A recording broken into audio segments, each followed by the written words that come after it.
comprendre comment ces endroits de discours public étaient genrés.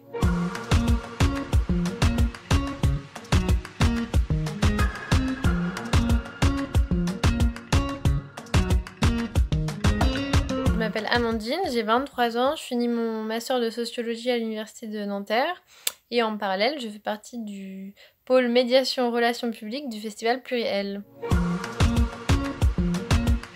L'année dernière, j'ai fait un mémoire sur la place des femmes dans les jams parisiennes.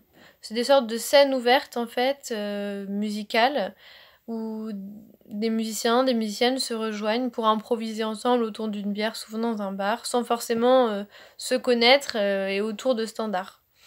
Et il s'intitulait Attention, l'influence du genre des instrumentistes dans la production d'un discours musical en jam. Parce qu'en fait, en arrivant sur Paris, il y a quelques années maintenant, j'allais pas mal en jam, et une fois, à la petite halle, si je me souviens bien, dans le 19e, il y a une meuf qui est montée sur scène, qui était flûtiste, et là je me suis dit, trop cool, une meuf sur scène. Et là je me suis rendu compte que si je disais ça, c'est parce qu'il y en avait très peu. Alors même que ce sont des endroits qui sont supposés ouverts à tous et toutes. Donc j'avais vraiment envie de creuser cette question-là. Et puis il y avait aussi le fait que les jams, ce sont des endroits d'expression publique où on peut faire entendre sa voix, entendre son propos musical. Donc vraiment ça m'intéressait aussi de comprendre comment ces endroits de discours public étaient genrés. Alors la première partie de mon enquête c'était vraiment cool puisqu'en fait moi j'ai dû aller dans ces jams pour observer tous ces petits concerts dans des bars, boire des bières accessoirement. Puis j'ai commencé à réaliser un comptage sur une dizaine de jams en notant toute la soirée si les instrumentistes qui passaient sur scène étaient des hommes ou des femmes. Bon, le constat est vraiment éloquent puisqu'on va de 0% à 33% au maximum de passages féminins dans la soirée. Puis après, en parallèle, j'ai fait 14 entretiens avec des femmes, des hommes, des amateurs, des professionnels de tout âge, de tous horizons. Et en parallèle, forcément, beaucoup de lectures de sociologie du genre, de sociologie de la musique, de la culture, du jazz, etc.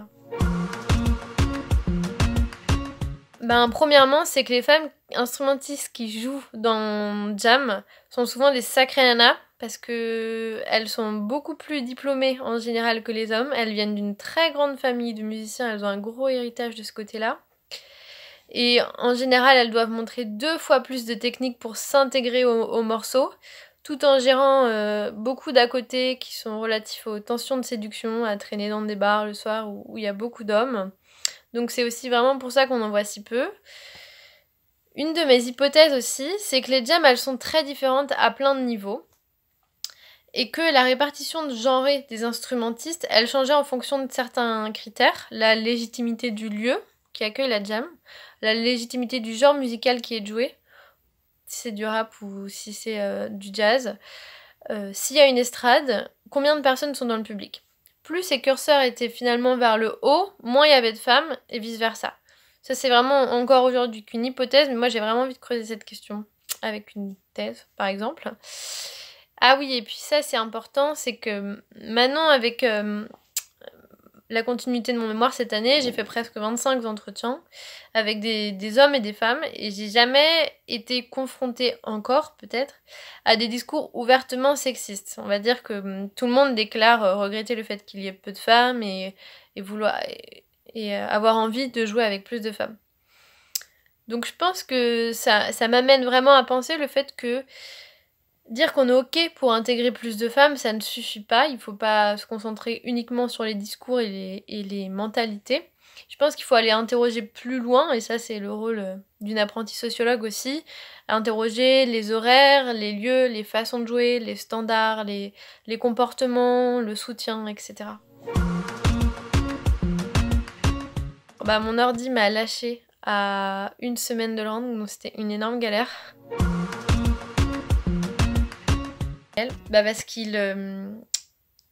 Mon mémoire est pluriel, parce qu'il il interroge et il pense surtout les inégalités de genre dans la musique, dans la culture à plus grande échelle, et que dans le cadre de ce festival pluriel que je suis trop contente d'organiser, avec mes acolytes de médiation, big up d'ailleurs, On a organisé une table ronde et une exposition à ce sujet, en partenariat notamment avec le collectif HF. Donc j'espère que vous serez nombreux et nombreuses à nous suivre.